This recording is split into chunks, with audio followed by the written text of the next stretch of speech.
नमस्कार, मैं हूं अशोक सिंह और आप देख रहे हैं Bodmas Medical. NEET PG related कुछ अपडेट्स हैं जो मैं आपके साथ शेयर करूंगा। और जैसा कि आप इस चैनल पे देखते हैं कि हर सैटरडे को शाम 7 बजे मैं नीट यूजी रिलेटेड सारे न्यूज अपडेट्स लाइव सेशन में बताता हूं।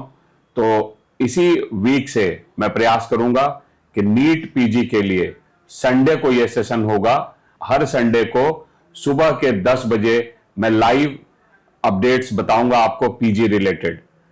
तो चैनल को अगर अभी तक सब्सक्राइब नहीं किया है तो चैनल को सब्सक्राइब कर लें।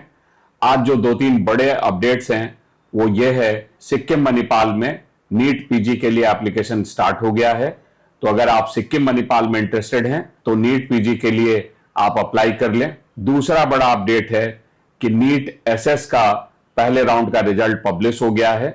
तो नीट एसएस के पहले राउंड का रिजल्ट भी अभी डिटेल से इस वीडियो में मैं डिस्कस करूंगा। और तीसरा बड़ा अपडेट है, सुप्रीम कोर्ट ने आज कुछ डायरेक्टिव्स दिया है नीट पीजी एडमिशन प्रोसेस को लेके, उसको भी मैं अभी आपको एक्सप्लेन करूंगा। सुप्रीम कोर्ट के जजमेंट में जो इंपॉर्टेंट पॉइंट्स हैं उसमें सबसे पहला पॉइंट है कि नेशनली सिंक्रोनाइज्ड काउंसलिंग कैलेंडर। इसका यह मतलब है कि आपको ऑल इंडिया कोटा, स्टेट और कोई सीट ब्लॉकिंग ना हो, इसके लिए आपको काउंसलिंग का कैलेंडर सही ढंग से, नेशनल काउंसलिंग का सारा इंपॉर्टेंट डेट्स मेंशन हो, ऐसा कैलेंडर को पब्लिश करने के बारे में कहा गया है। तो ये तो काउंसलिंग रिलेटेड बात है। उसके पहले आप सबके मन में होगा कि एग्जामिनेशन के बारे में, नीट पीजी एग्जाम के बारे में क्या कहा है, तो वो भी मैं आपको बताता हूं। नीट पीजी रिलेटेड जो उन्होंने सुप्रीम कोर्ट ने जजमेंट में बात कही है उसमें है कि आपको रॉ स्कोर बताना होगा, आंसर की बताना होगा, नॉर्मलाइजेशन का फॉर्मूला बताना होगा।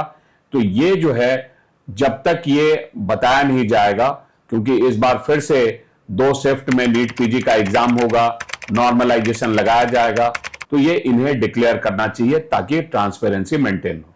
सुप्रीम कोर्ट ने जजमेंट में यह कहा है कि permit upgrade window post round 2 for admitted candidates to shift to better seats without reopening counselling to new entrants.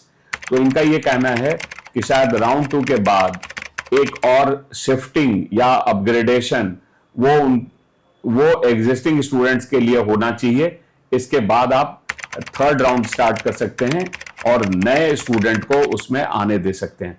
मतलब रजिस्ट्रेशन विंडो पहले राउंड के बाद ना खुले दूसरे राउंड में, और पहले राउंड में जो रजिस्ट्रेशन खुला है उसका जो भी अपग्रेडेशन होना है राउंड 2 तक, और जिसको भी रिटेन कराना है वो, और जो छोड़ना चाहते हैं वो क्लियर हो जाए, फिर राउंड 3 के लिए रजिस्ट्रेशन विंडो खुले।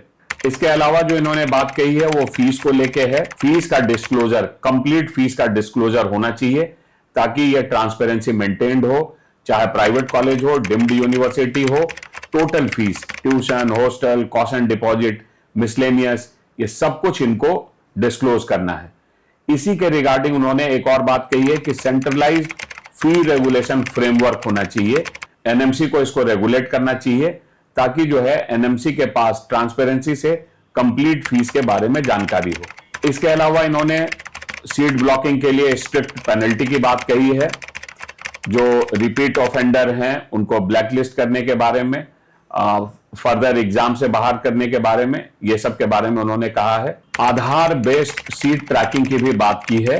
आधार के थ्रू स्टूडेंट को ट्रैकिंग किया जाए ताकि वो मल्टीपल कॉलेज का होल्डिंग न रखे। स्टेट और सेंट्रल दोनों की बात हो रही है, एक स्टूडेंट एक ही सीट को रिटेन करे। अगर रूल का वायलेशन हो रहा है तो इसके लिए अकाउंटेबल बनाया जाए स्टेट अथॉरिटी को या डीएमई को। इसके बारे में भी सुप्रीम कोर्ट ने कहा है। और उन्होंने यूनिफॉर्म काउंसलिंग कंडक्ट कोड, इसके बारे में बात कहा है। उन्होंने कहा है कि चाहे वो सेंट्रल काउंसलिंग हो या स्टेट काउंसलिंग हो, जो भी रूल्स होते हैं, चाहे वो मॉपअप को लेके या विड्रॉल ऑफ सीट्स को लेके या ग्रीवेंस हैंडलिंग को, ये एक यूनिफॉर्म रूल होना चाहिए। इसके अलावा एक जो सबसे इंपॉर्टेंट बात कहा है उन्होंने आखिरी में, उन्होंने कहा है एनएमसी को इन सारी ही चीजों का एनुअल ऑडिट करना चाहिए। ये एक बड़ा इंपॉर्टेंट बात कहा है कि इंडिपेंडेंट पार्टी के थ्रू एनएमसी ये पूरे काउंसलिंग प्रोसेस का एनुअल ऑडिट कराए। ये कुछ बातें हैं जो सुप्रीम कोर्ट ने नीट पीजी काउंसलिंग को लेकर कहा है।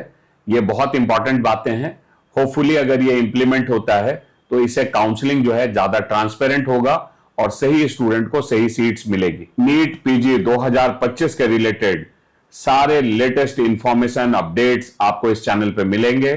तो अगर आपने अब तक इस चैनल को नहीं सब्सक्राइब किया है तो अभी कर लें। अगर आपको ये वीडियो पसंद आया है तो वीडियो को लाइक एंड शेयर करें। वीडियो देखने के लिए आपका बहुत बहुत धन्यवाद। Thank you.